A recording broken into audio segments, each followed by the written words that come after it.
Hello, lovely students. Are you ready for a lesson that is going to give your advanced vocabulary and grammar skills a much-deserved boost? Well, today we're going to do just that.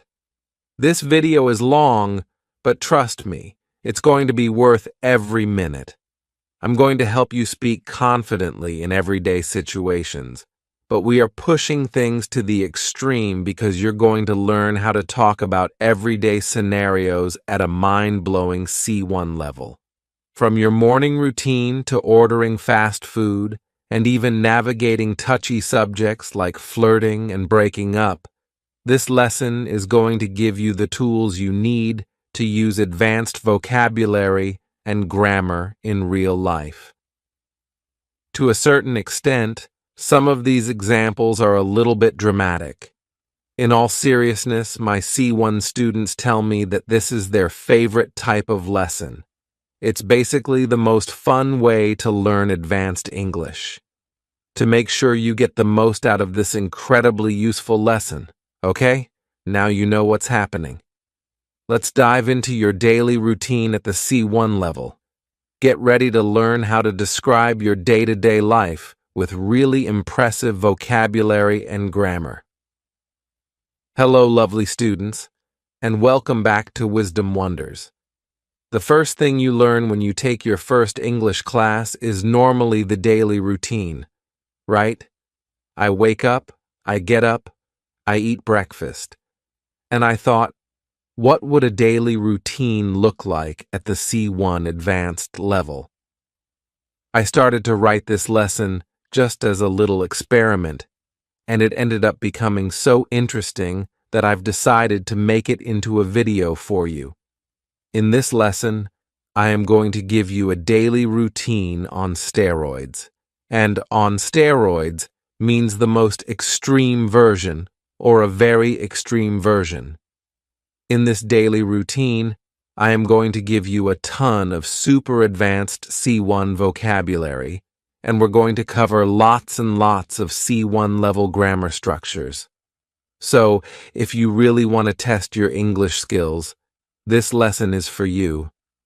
I also want to mention before we start that this is going to be quite an extreme daily routine, and some people will probably want to let me know, English people do not speak like this in real life.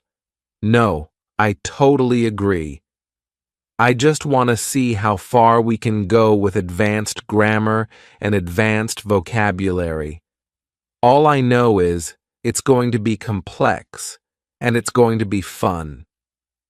Upon waking up to the melodious chimes of my alarm clock, I embark on my well-established morning routine that I've perfected over the years.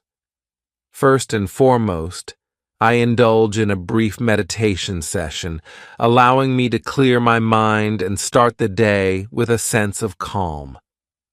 In addition to my mental exercise, I dive into a challenging 30-minute workout session, but I guess it isn't so much challenging as it is invigorating.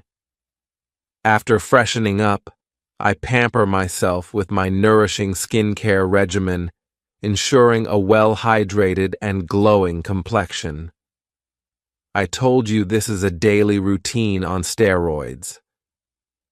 In order to reach the C1 level of vocabulary and grammar, there aren't many people in the UK that speak like this on a daily basis. Okay, so in addition to loads of really great vocab, we also have quite a few C1 level grammar structures. Let's start by looking at these three clauses. What do you notice about them? We have, upon waking up to the melodious chimes of my alarm clock. We have, allowing me to clear my mind and start the day with a sense of calm. And we have, ensuring a well-hydrated and glowing complexion. Well, these are known as non-finite clauses. A non-finite clause is a type of clause that doesn't have a subject and a finite verb, a verb with tense and agreement. In other words, It's an incomplete sentence that can't stand alone as a complete thought. Non-finite clauses use verbs in their base form, infinitive, or the ing form, the present participle, without specific subject information. These incomplete sentence building blocks help add more context and information to our sentences. Now let's take a look at another structure in this paragraph. It isn't so much challenging as it is invigorating. So, using not so much plus adjective plus as plus adjective is an advanced comparative structure we use to compare two related qualities. Okay, I'm going to address one more grammar concept from this paragraph before we move on to the rest of my routine. Compound adjectives like well-established, 30-minute, and well-hydrated. So, compound adjectives are adjectives that are formed by combining two or more words to create a single descriptive term. These adjectives are commonly used to convey complex or specific qualities that may not be easily expressed with just one single word. I used several hyphenated compound adjectives in this first paragraph, and we use the hyphens to clarify that the words are meant to be taken together as a single descriptive unit. Right? Let's see what I get up to with the rest of my C1 extreme. This is going to get complex. No sooner have I got dressed in my most casual yet professional attire than I am wolfing down a hearty breakfast to fuel my day ahead. With a steaming cup of herbal tea in hand, I scan the morning headlines to stay informed on the happenings of the world. Meanwhile, as I commute to work, I immerse myself in an audiobook, relishing the well-written prose and captivating storytelling. Thus, I arrive at work ready to tackle the day ahead of me. Wow, that's really sounding like a novel at this point. Okay, let's see what we've got here. In the first sentence, no sooner have I got dressed in my most casual yet professional attire than I am wolfing down a hearty breakfast to fuel my day ahead. The construction, no sooner have I got dressed, is an example of negative inversion. Negative inversion is one of my favorite grammatical structures. I absolutely love the way it sounds, and when students learn it, they can instantly sound so intelligent when they speak. So, negative inversion is where the usual word order of a sentence is inverted or changed when a negative adverbial expression is used at the beginning of the sentence. The construction is important because it adds emphasis. I'm not just saying, I have got dressed, but I'm highlighting the immediacy of the action by using no sooner. This construction often indicates that one action happens immediately after another, almost without any delay. Using negative inversion helps to add a little flair to the story instead of sticking to the same subject-verb type construction, but it should be used sparingly. If you use it too much, it will sound pretty contrived. The final two sentences featured signposts. And no, I'm not talking about these. I'm referring to language like meanwhile and thus. Using signposting language like this is giving your writing a GPS. It helps steer your audience smoothly along and keeps your thoughts organized. These little words and phrases act as the glue that holds your writing together. Think of it this way. Without these signposting cues, your writing can get all jumbled up and end up sounding like a bunch of random thoughts. Let's do a quick comprehension check. Can you identify the signposting language in our first paragraph? I'll give you a few seconds to read through. Use your pause button now to have a read through. In 5 seconds, I'm going to give you the answers. Okay, you should have said first and foremost, in addition to, and after. Okay, what's the rest of my day looking like? Upon arriving at the office, I buckle down and get on with my work, meticulously completing my tasks in the most efficient way possible. It's knowing that I'm contributing in a meaningful way that I thrive on, and I actively seek opportunities to enhance my skill set. Throughout the day, I engage in productive dialogues with colleagues, synergizing ideas and learning from their unique perspectives. All right, we have a few things to look at here. First, we have the clause, meticulously completing my tasks in the most efficient way possible. This utilizes a post-modified superlative adjective that's quite a mouthful. Post-modified superlative adjective. So, this is an adjective that is placed after the noun, and it modifies or adds emphasis or specific information about the noun. This construction is used to highlight the extreme quality of the noun in comparison to others of its kind. The structure of the second sentence was a bit of an odd one. It is knowing that I am contributing in a meaningful way that I thrive on, and I actively seek opportunities to enhance my skill set. We call this a cleft sentence. A cleft sentence is a grammatical construction used to emphasize a particular element in a sentence by dividing it into 2 clauses. I know I said that negative inversion was my favorite, but I actually think it ties with cleft sentences. Once you master these, it opens up an opportunity to really add some interest to your creative writing. The purpose of a cleft sentence is to bring attention to a specific part of the sentence, often by reorganizing the structure to highlight that element. In this case, I wanted to highlight knowing that I'm contributing in a meaningful way, so I was able to restructure my sentence to make sure that this portion of the sentence was the main focus.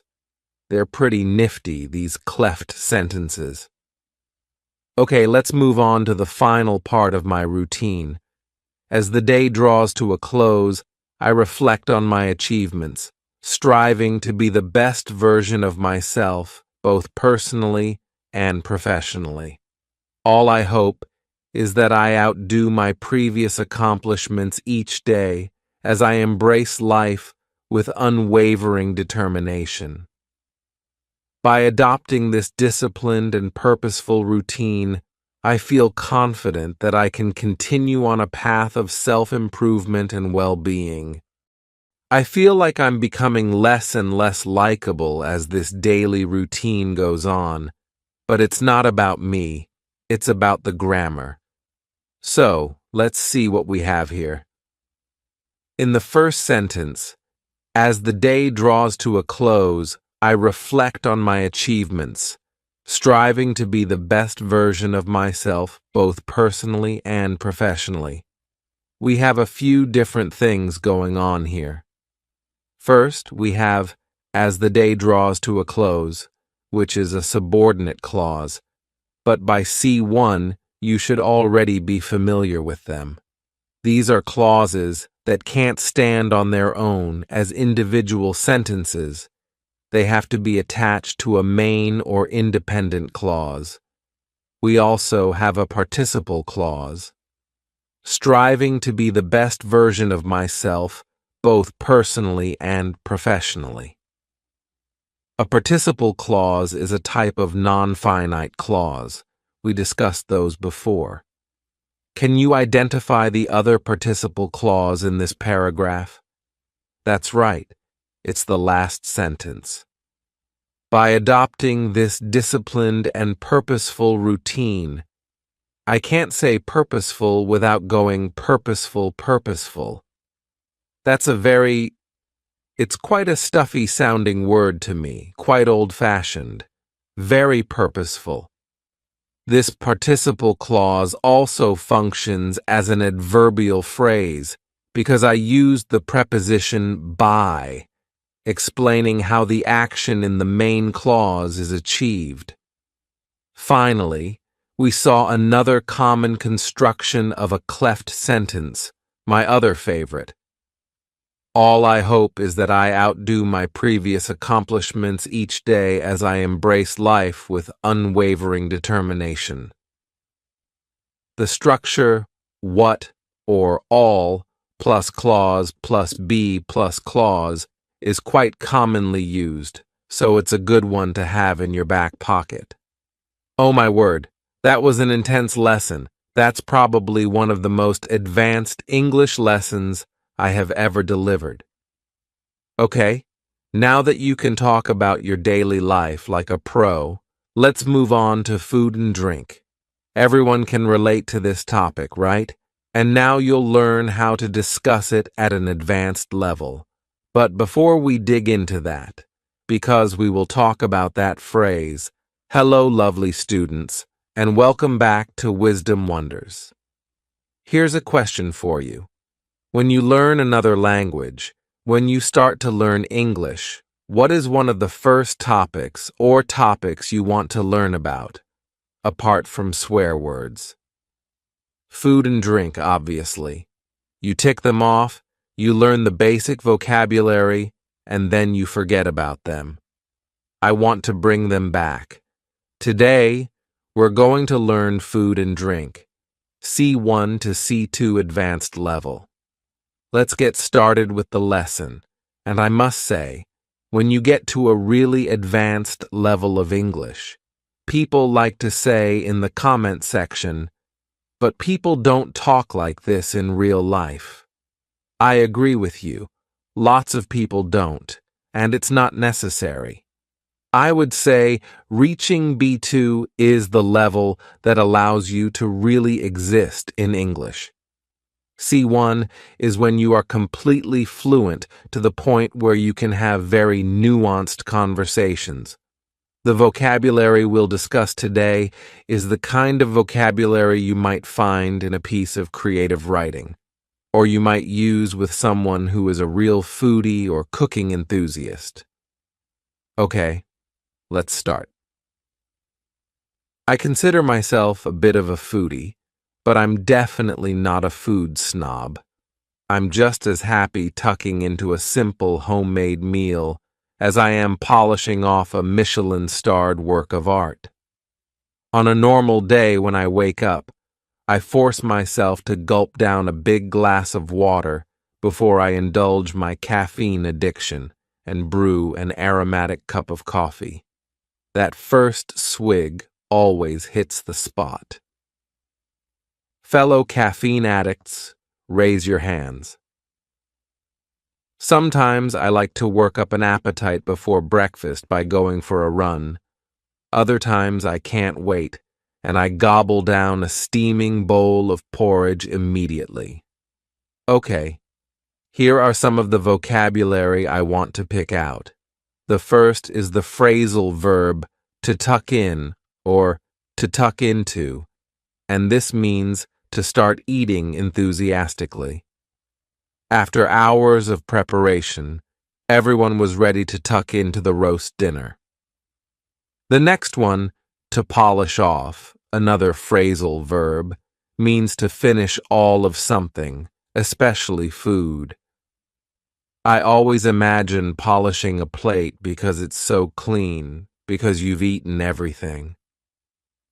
I can't believe you polished off that entire pizza by yourself. And next, to gulp down, another phrasal verb. This means to drink very quickly. After a run, I often gulp down a big glass of juice, and to gulp is to swallow. It sounds the same, gulp. The next is a verb, to brew. which means to make coffee or tea by adding hot water to the beans or the bag. The highlight of my morning is the fresh pot of coffee my husband brews every day. Sometimes we will call a cup of coffee or a cup of tea a brew. Do you fancy a brew? As a noun. Next, we had an adjective, aromatic. Aromatic. And please focus on the pronunciation here. Aroma as a noun, aromatic. But this means having a pleasant and distinctive smell. Spices like cardamom and cinnamon make curry an aromatic dish. Note that we can use it sarcastically.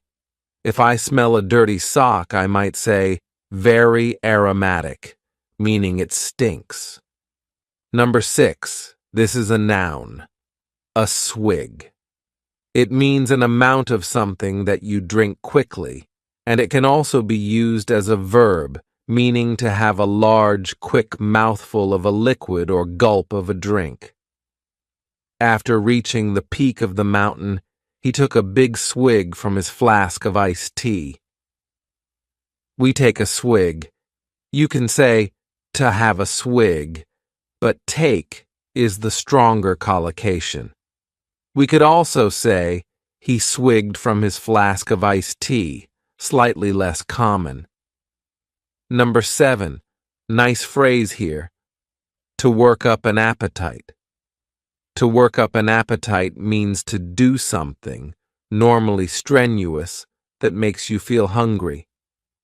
I was gardening all morning and I really worked up an appetite. And the final one, a nice slang phrasal verb, to gobble down. To gobble down means to eat very quickly with lots of swallowing. It's just an emphasis here. This particle doesn't really change the meaning of the verb, a bit like with to sit and to sit down. There's no real change. We're just emphasizing the direction of the action. The food is going down. We sit down. An example. My dog always gobbles down his dinner as soon as I give it to him. That is so true. He really does gobble down.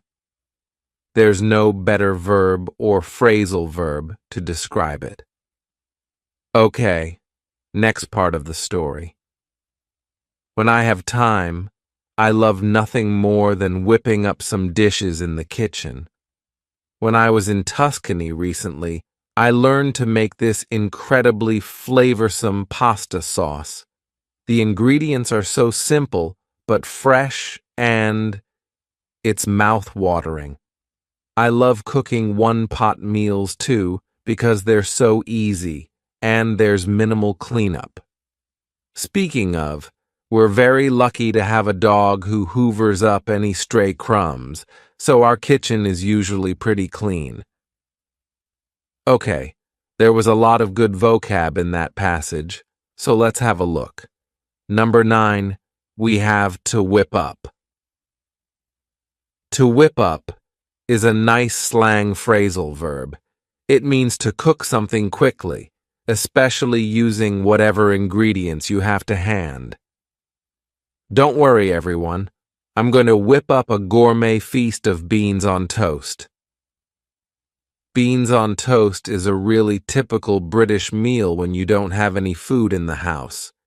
We nearly always have a tin of Heinz baked beans. Or actually, now with inflation, we're buying supermarket brand ones. And toast. So beans on toast is a very common, I don't know what to make, I don't have anything, I'll make beans on toast. Next, number 10 is flavorsome. Flavorsome means delicious and full of flavor. Notice the pronunciation, 2 schwa sounds there. Flavorsome. The sauce proved incredibly flavorsome, transforming the mundane dish into a culinary masterpiece. Next, we have the adjective mouth-watering. Mouth-watering describes food that looks so good you want to eat it right then. They served up a mouth-watering dish that tasted just as good as it looked. Next, something I love to make. A one-pot meal. A one-pot meal is a meal that can be cooked in one pot, and I want to draw your attention to how I pronounced it. Instead of saying one pot, I said one pot. The beauty of a one-pot meal is that there's barely any washing up to do afterwards. And the final one for this section is crumb, usually seen in the plural because there's almost always more than one. A crumb is a very small piece of bread, cake, biscuit, or food in general that has fallen off. Get a plate. You're dropping crumbs everywhere. Next part. According to my husband Will, my best dish is a chicken recipe by Ottolenghi, one of my favorite chefs. Whenever I make it, Will practically inhales it. It's incredibly Moorish, too, so we never have leftovers. What about my favorite foods? Some of you may know that I adore fruit, especially watermelon, but I also love blue cheese, especially some good Stilton. It's got quite a pungent smell, and I would say it's an acquired taste, but it's really yummy. I always put it out when I do nibbles when guests are coming over. Okay, let's have a look at the vocabulary. First up, number 14, to inhale. To inhale means to breathe in, literally. However, in the context of food, it means to eat very quickly. He was so hungry, he seemed to inhale his sandwich. The next is a lovely adjective, Moorish. Moorish describes something that is so delicious you want more of it. This cake is so Moorish, I can't stop eating it. Next, I love this one, the adjective pungent. Pungent. I love the sounds together. Pungent. I feel it's so descriptive. It's not normally a very positive adjective because it means having a very strong smell or taste, normally smell. When we're talking about blue cheese, though, that's a good thing. That's what we pay for. An example. The durian fruit has quite a pungent smell. Next, I talked about something being an acquired taste, which means something that you might not like at first, but you start to enjoy over time. Olives are an acquired taste, and children often don't like them. I used to pretend to like olives as a child because I wanted to sit with the adults and have nibbles, and that was often the only thing on offer. If I stopped eating, they'd send me to bed. And the final word was the noun nibbles, which means small items of food that are normally eaten with your fingers.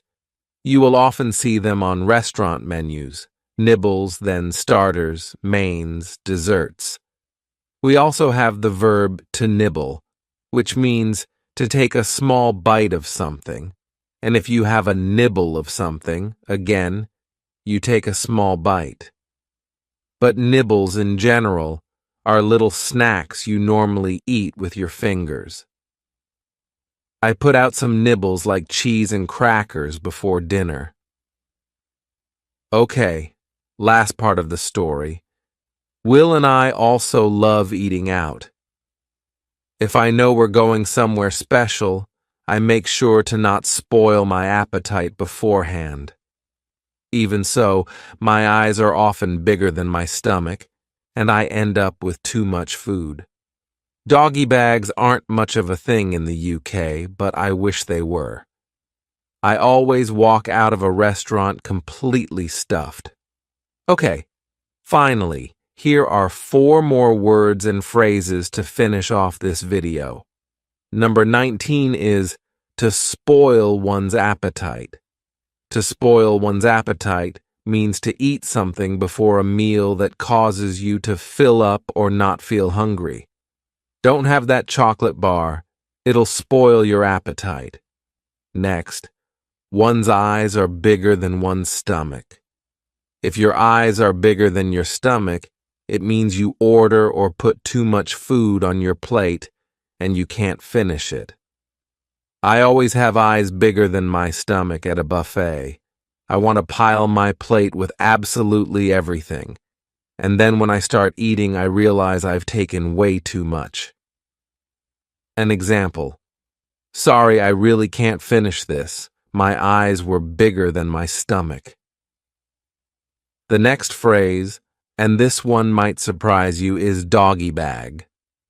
A doggy bag is a bag or a box you get from a restaurant to take home your leftovers in, and it's more common in the US. It's becoming more of a thing in the UK. When I went to the US, I was really shocked at how big their portions were, but when I mentioned it to my American friends, they said, "Don't judge us because we take almost everything home with us at the end of the meal, and we have it as leftovers in our fridge." And it made perfect sense. For me, in the UK, I would say we are more inclined and often pushed by our parents to finish everything on our plate. An example. Could I have a doggy bag, please? It was delicious, just a huge portion. And the final word I want to talk about is the adjective stuffed, which means very full. I couldn't eat another bite. I'm absolutely stuffed.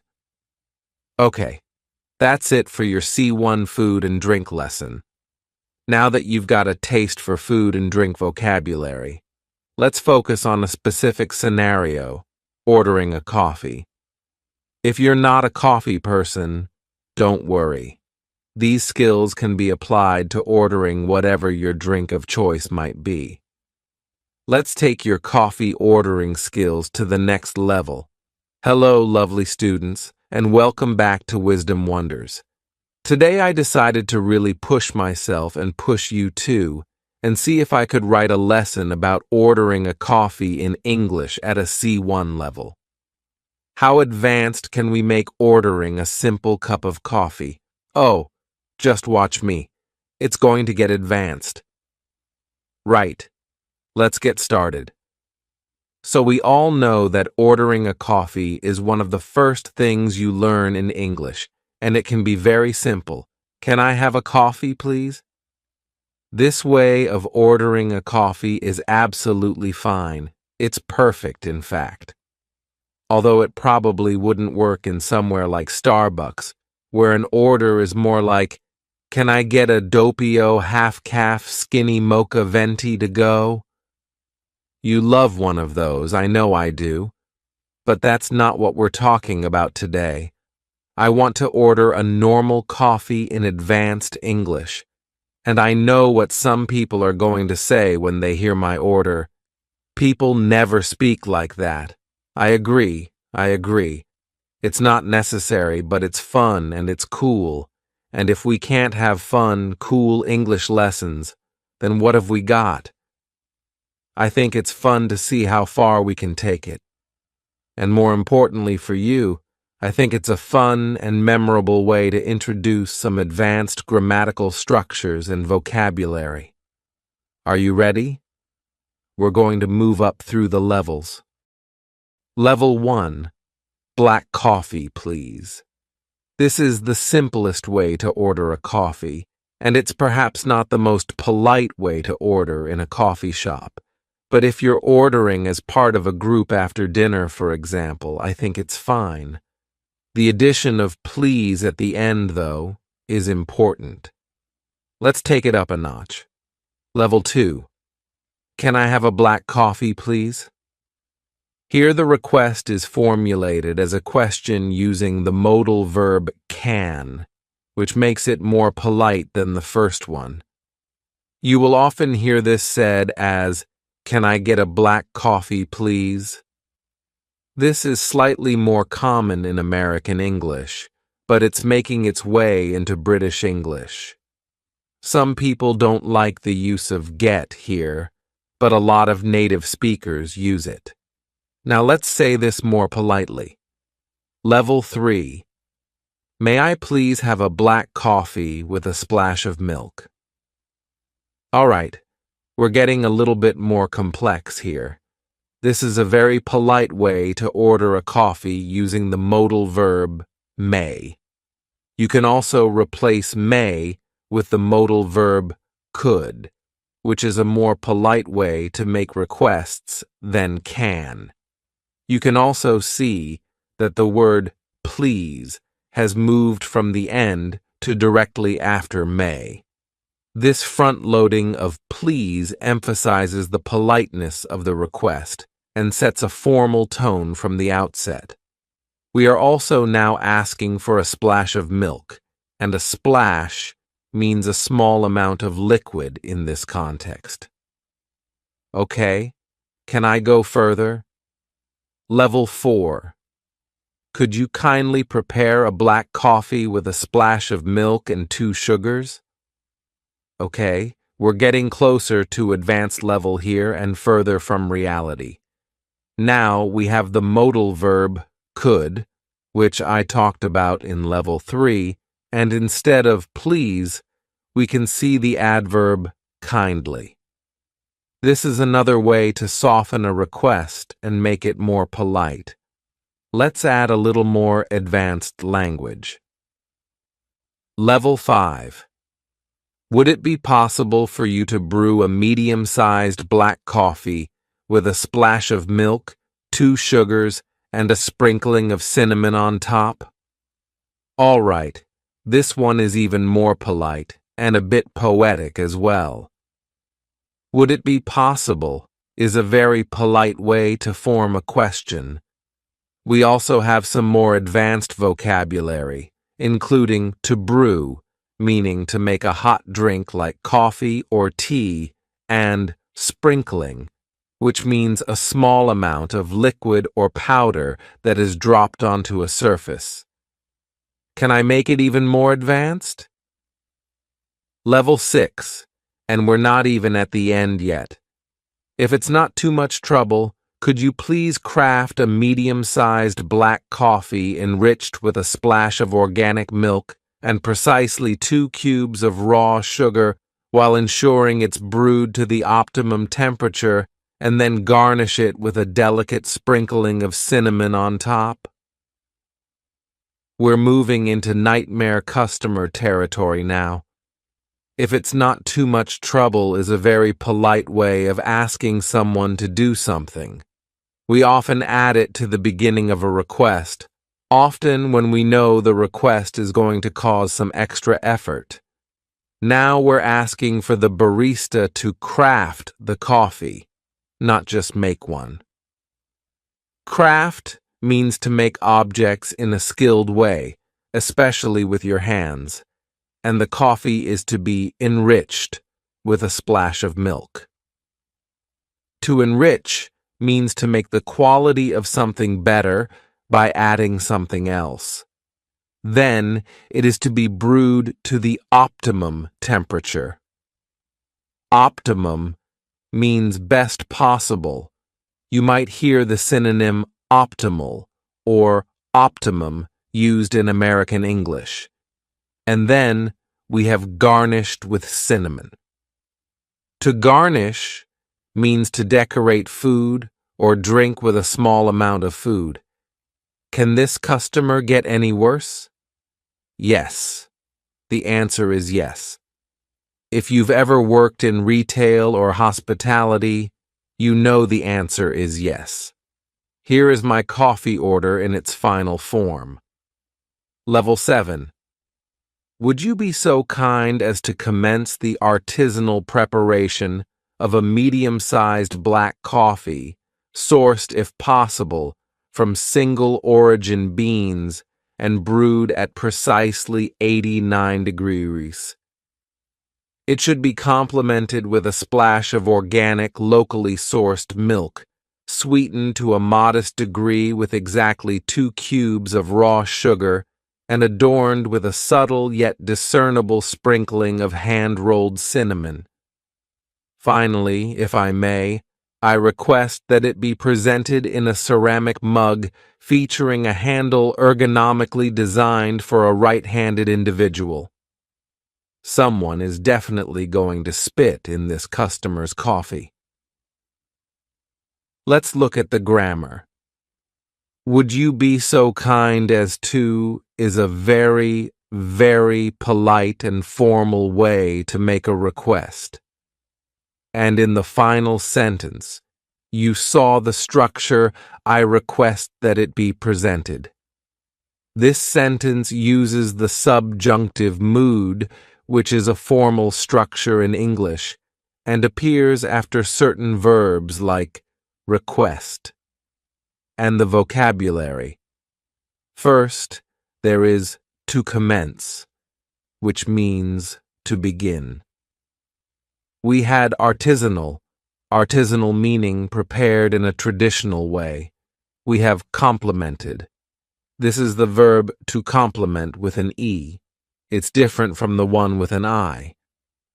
If one thing complements with an E another, it goes well with the other thing and makes it better. We complement each other. We go well together.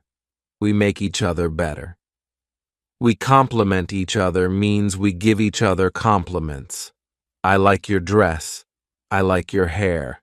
I like your coffee. What did you ask for? I'm going to ask for that. Little did she know. We also have adorned with. The verb to adorn means to add something decorative to a person or thing to make it more attractive. We also have the adjectives subtle and discernible. Subtle means not obvious or noticeable, while discernible means able to be recognized. So, I wanted it subtle but discernible. H. Nightmare.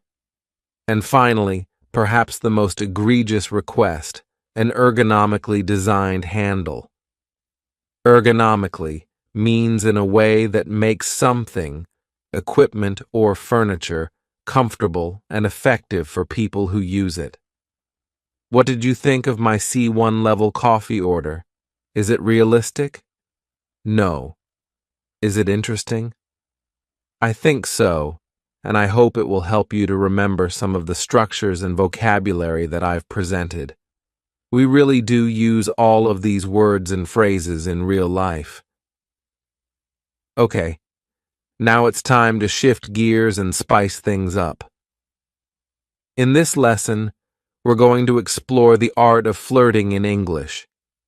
You're going to learn colloquial language and slang that will help you navigate these exciting social interactions. Let's get flirty. Hello, you gorgeous things, and welcome to my super advanced lesson on flirting.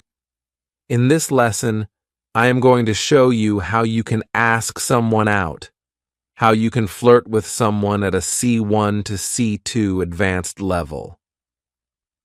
We're going to be focusing on British English slang, and we'll also touch on some pronunciation as well. Okay, let's start with the first one. This is a baseline. It doesn't have any slang.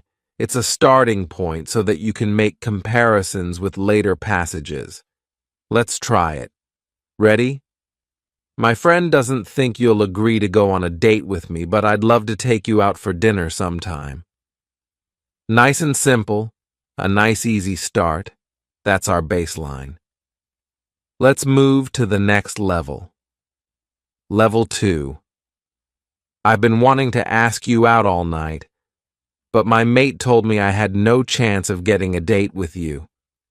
He'll be absolutely speechless if you say yes. So, do you want to get a bite to eat? No pressure. So, did you understand all of that? It wasn't too advanced, but there are a few words that I really want to look at. The first one is mate. Mate, here, in this context, means friend, and it's really common in British English, but it's even more common in Australian English. For example, my mates encouraged me to ask you out. The second word is the informal contraction wanna, which is short for want to. Some people pronounce it wanna, others wanna with more of an O sound. Some use a wanna as an alternative. An example, do you want to go for a drink sometime? And the final phrase from that text is a bite to eat. A bite to eat. Now notice the pronunciation here. In fast speech, when one word ends in a vowel sound and the next one starts with a vowel sound, we often add an extra sound to make it easier to say. In this case, the extra sound is W, a bite to eat. But what does it mean? Well, a bite to eat often means a small meal. However, we also use it in conversation to ask if someone wants to go out for something to eat. Not necessarily something small, it's just very informal. For example, fancy getting a bite to eat at the local pub. Note that you will also hear bite on its own, or a bite on its own. Fancy a bite later? Fancy something to eat later? Now, before I move on, I also want to talk about something in this question. You might have noticed that do is missing from it. Instead of saying, do you want to get a bite to eat? I just say, you want to get a bite to eat? In informal speech, we often omit auxiliary verbs like do from questions. If we want to go super informal, we can omit you as well. Want to get a bite to eat? Okay, I can do better than this. We can go more advanced. Let's try level 3. Ready? You are by miles the most stunning person in the room, and I've been weighing up whether to come over all night. My mate over there, the slightly trolleyed one, told me I didn't have a chance in hell of getting you to go out with me. He's going to be gobsmacked if you agree. So what do you reckon? You want to go out for a slap-up meal sometime? No worries if not. Okay, how did you do with that? It's definitely getting more advanced. Not too advanced, though. It doesn't sound like you're trying to be Shakespeare. The first phrase is by miles. By miles. You can also say by far. It means by a very large amount or by a long way. We do not use the metric system when we use this phrase. We can't say by kilometer. It just doesn't sound right. An example. You're the funniest person I've ever met, by miles, by a long way. We also had to weigh up. To weigh up is a phrasal verb that means to think carefully about doing something before making a decision. There is another linking sound in that phrase. To weigh up, weigh up. Can you hear it? We insert a little I sound. My next word is extremely colloquial, trolleyed. Trolleyed. This means very drunk. Ben's trolleyed, get him a taxi. And next, we have an idiom, to not have a chance in hell. Sometimes we omit the in hell part. We just say, to not have a chance, and even sometimes, to not stand a chance. We also use it with the verb to be. There's no chance in hell that he will go out with you. Now, this example might sound a little bit mean, but it's an example of British banter, our humor. We often say these kinds of things to close friends, knowing, hopefully, that they will know that it's a joke. It's like playful teasing. It can go too far, but be prepared for it if you come to Britain and mix with Brits. Next, I just want to mention gonna from that text. It's another informal contraction, just like wanna. Gonna is generally pronounced with the schwa. Gonna. You gonna ask him out or not? You gonna ask him out or not? Another great word, super informal. Gobsmacked. Gobsmacked. So gob is quite a rude, informal slang word for mouth. Shut your gob. If you are gobsmacked, you are so surprised that you can't speak. You smack your mouth. I'm gobsmacked. I'm absolutely gobsmacked. It's very informal.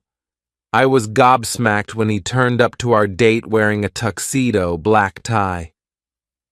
The final word that I want to point out from that text is an adjective. Slap up. Slap up. Which often comes before the word meal. This means a very large and delicious meal. But I will tell you a secret. I didn't understand the meaning of this for a very long time. I thought a meal that was a slap-up meal was something that was just slapped up in the kitchen, something that was made in a really careless way.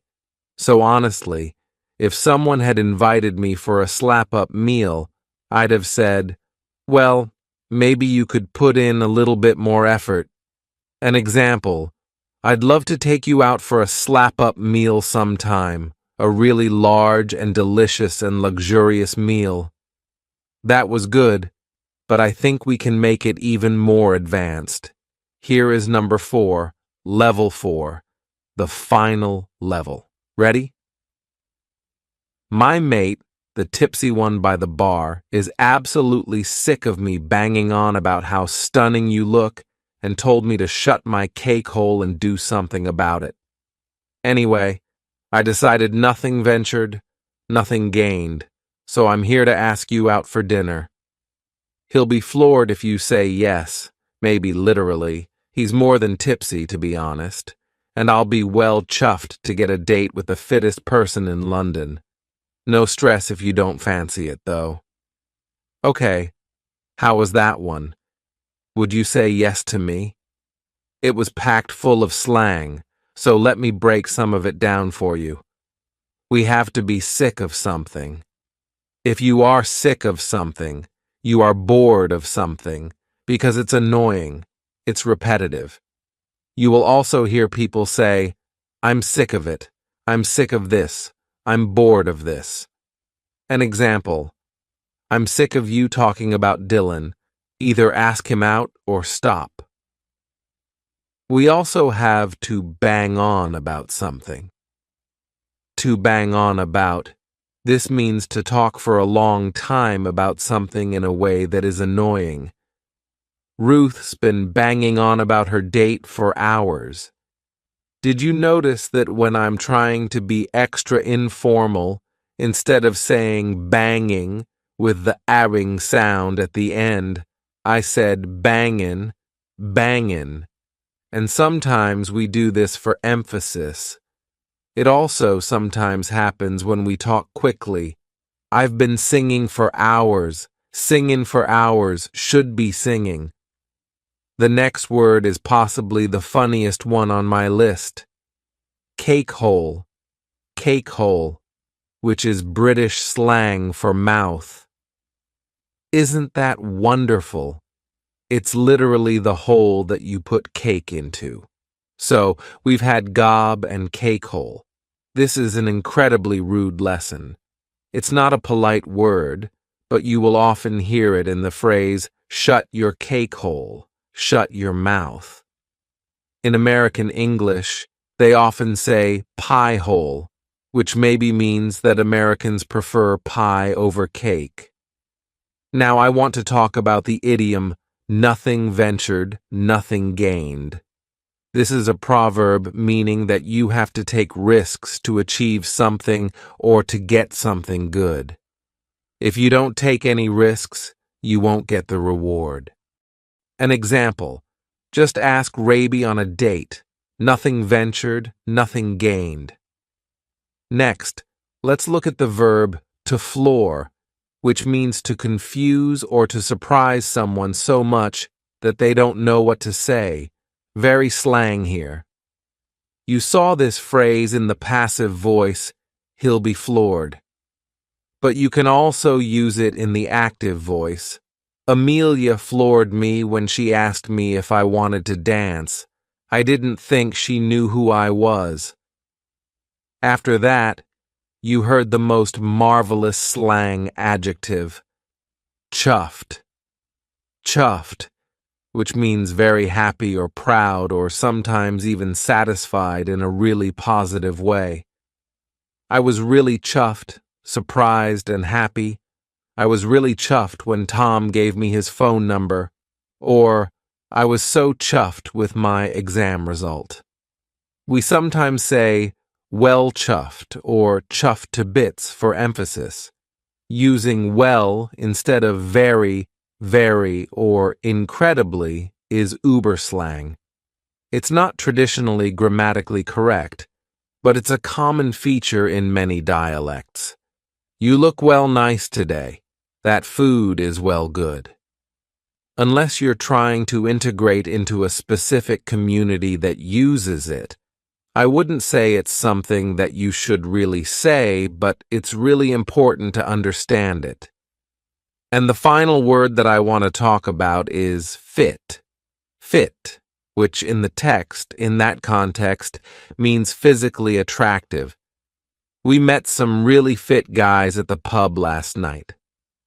Did you notice how I used a glottal stop at the end? Fit guys, fit. I'm being informal, and when I am with my friends or family, I'm talking fast, we're having fun. I don't follow all of the RP pronunciation rules. I do use the glottal stop. I do make, intentional grammar mistakes. As I said, you don't want to sound forced, but it's really important that you understand why people say them. Okay, what do you think? Would you use any of these phrases to ask someone out if you were in the UK? And maybe you can adopt some of the slang into your daily conversations. That was hot. But not every fling is a match made in heaven, and breakups are never easy. But being able to express yourself clearly can help. So in this lesson, we're going to tackle this emotionally complex topic using your advanced English skills. Don't worry, I've got your back here. Hello, lovely students, and welcome back to Wisdom Wonders. Unfortunately, all good things must come to an end. Today, I'm doing a video on how to break up with someone in super advanced C1 to C2 level English. Now, this is something I hope you never have to do, but if you are going to do it, you might as well do it in style, am I right? Before I get into the speeches that I've created to help you break up with someone, I want to talk about a few cliches that you might have heard in films or on TV, or even read in books. Maybe you've even heard them in real life, but I really hope not. These are phrases that people often say to end a relationship, but they don't usually express what the speaker really means. So, I'm going to translate them for you. The first one, you might have a version of this in your own language. It's not you, it's me. Also, don't get that wrong and say, it's not me, it's you, 'cause that's even worse. If someone says, it's not you, it's me, the translation is that it's probably you. The next one, oh, this one's painful. I love you. I'm just not in love with you. The translation of this is that they might see you more as a friend. The next one, I've heard this one before, heartbreaking. I need space. If someone needs space, they need space away from you. That relationship didn't work out for me. Another one I've heard as well, oh my word, this is triggering. You deserve better. You deserve better. I guess when someone says this, they just can't think of anything better to say. That's a major red flag. It's a red flag. Now, I don't think there are any really good ways to break up with someone. Let's start with level 1, and this is going to be a very basic way to break up with someone. Are you ready? 'Cause this is going to be brutal. I'm not happy. This isn't working. We need to break up. Okay, I'm going to take that as a baseline for my super advanced ways to break up with someone. And before I start, I need to add my disclaimer. The following levels are for entertainment purposes. I do not recommend that you try to break up with someone and also aim for a C1 or C2 level of language whilst doing it. I do think that this is a really fun and interesting way of teaching you advanced level grammar and vocabulary. If you copy my wording when breaking up with your partner, that's on you. Your partner will probably be confused or furious, or both. Let's go with number 2. You're a fantastic person, and I've treasured the moments we've shared, but I've been reflecting a lot lately, and it's become clear that we're as different as chalk and cheese. Let's call a spade a spade. Our paths are heading in completely different directions. The odds are that we're just going to make each other miserable in the future. This has been as good a relationship as I've ever had, but I think we need to acknowledge reality and go our separate ways. That's a fairly advanced text, and there's a lot to unpack here. There are 2 idioms that I want to point out. Chalk and cheese is the first, which means completely different. Chalk and cheese are very different. We can say that people or things are like chalk and cheese, or are as different as chalk and cheese. Notice the pronunciation of and in this phrase. I drop the D sound and say N, chalk and cheese. We call chalk and cheese a binomial, and in a binomial, there are 2 words separated by a conjunction, and the conjunction is often and, said as N. The word order is usually fixed. It's always chalk and cheese, and never cheese and chalk. Chalk and cheese is also an alliterative phrase. It's alliteration, meaning that the 2 words start with the same sound. Chalk, cheese. There are lots of other binomials in English, and they're not always idioms as in this case. They include ones that use synonyms, like pride and joy, and ones that use opposites, like ups and downs. The other idiom I want to talk about is to call a spade a spade. To call a spade a spade, I feel this one is fairly British. This means to tell the truth and say exactly what you think, even if it's not polite, even if it's going to hurt someone's feelings. But now I want to touch on some structures I use that are very advanced. The first is, the odds are. The odds are. Now, this is a phrase that we use to say how likely it is that something will happen. You saw this phrase in the sentence, the odds are that we're just going to make each other miserable in the future, meaning it's likely that we will make each other miserable. An example. The odds are that Jane and Ellie will break up soon. The second phrase is an advanced comparative.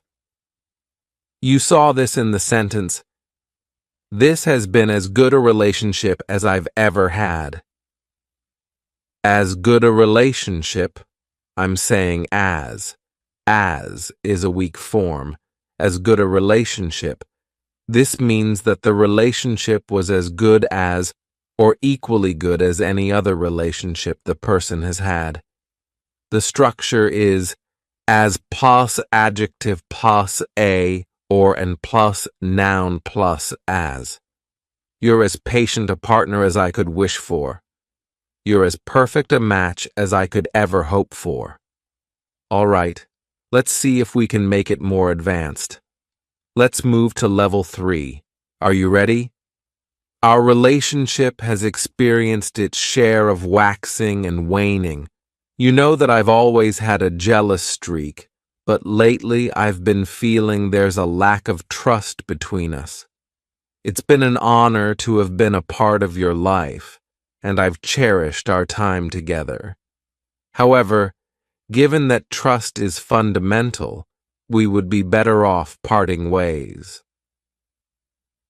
Tough to hear, but trust is essential in a relationship. Let's look at some of the vocabulary and structures in this text. The first one is to wax and wane. To wax and wane. This is another binomial with two words with opposite meanings. I will say that this is quite an old-fashioned idiom, and we don't tend to use the words separately. Wane maybe, but wax in this context, not as much. To wax is to grow stronger. To wane is to grow weaker. To wax and wane, to go stronger and weaker. It comes from the phases of the moon. When the moon is getting bigger, it's waxing. When it's getting smaller, it's waning. Next, I want to point out a very strong collocation. A jealous streak. A streak is a characteristic, and it's often an unpleasant one. If someone has a jealous streak, they have a tendency to be jealous. Sometimes other strong collocations include a stubborn streak, a vicious streak, a nasty streak, an independent streak. That one could be used positively or negatively. A streak is a characteristic. Finally, I want to touch on an advanced conditional sentence from the text. You saw that, given that trust is fundamental, we would be better off parting ways. Given that means when you consider that. Given that Heather is in love with you, she will be devastated when you break it off. Okay, that was pretty advanced, but I know we can do better. Let's move to level 4, our most advanced level. Are you ready? It seems that our paths in life are diverging. We've indisputably had some incredible moments together, but it's imperative that I be true to myself. Recently, it's become apparent to me that variety is the spice of life, and I feel a powerful need to explore diverse relationships. This decision hasn't been taken lightly, but it's essential for both of us to prioritize our individual happiness and fulfillment. Okay, good riddance. What a horrible speech for a breakup. It's horribly advanced as well. So, let's take a look at some of the vocabulary and structures that are used in that text. Firstly, I want to highlight the verb to seem, and I know this is not an advanced verb, so you may already know that it means to appear. One common use of this verb is to make what we are saying less forceful. It softens it. Often, when we're not sure whether what we're saying is true or if we want to be polite, this is a skill that we call hedging. You often see to seem in the structure, it seems that, or it seems to me that. For example, it seems that Jeremy is looking to end the relationship. I don't know for sure. That's what it seems like to me. The next word I want to draw your attention to is indisputably. Indisputably. This is an advanced adverb meaning in a way that is true or cannot be disagreed with.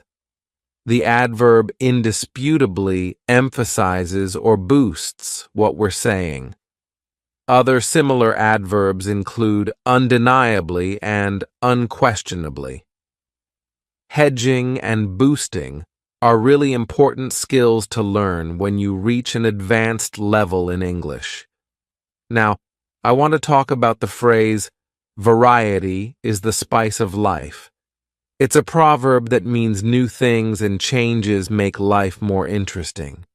This is probably one of the worst things that you could say during a breakup because it makes the person think that you want to date other people. Okay, there are two grammatical structures that I want to cover now. The first was in the sentence, "It's imperative that I be true to myself." You can see I be instead of the usual I am. This is an example of the subjunctive mood, which we use to express possibilities and wishes. If we use the subjunctive mood in the present tense with the verb to be, we use be for all subjects. I be, you be, he be, she be. For example, I propose that you be completely honest about the reasons why you want to break up, or it's my recommendation that she end the relationship immediately. The subjunctive mood is formal and impersonal, and in modern usage, it's not particularly common. People will often say, "It's imperative that I am true to myself." For example, I do personally use it, and this video is all about advanced English, and the subjunctive is super advanced, and I love the way it sounds. I think it sounds really elegant.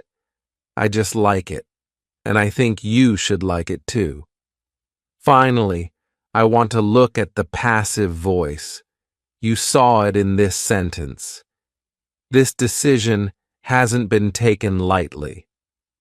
Hasn't been taken is an example of the present perfect simple passive voice, has not been, plus the past participle. In this case, the passive voice makes the sentence very impersonal by not naming the person who made the decision, and it's more commonly heard from leaders like politicians or people in business who don't want to take responsibility for something. I sincerely hope that you never hear this when someone is breaking up with you.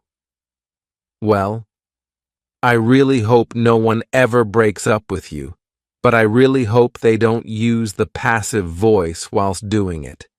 An example of how politicians would use it: mistakes have been made, promises have been broken.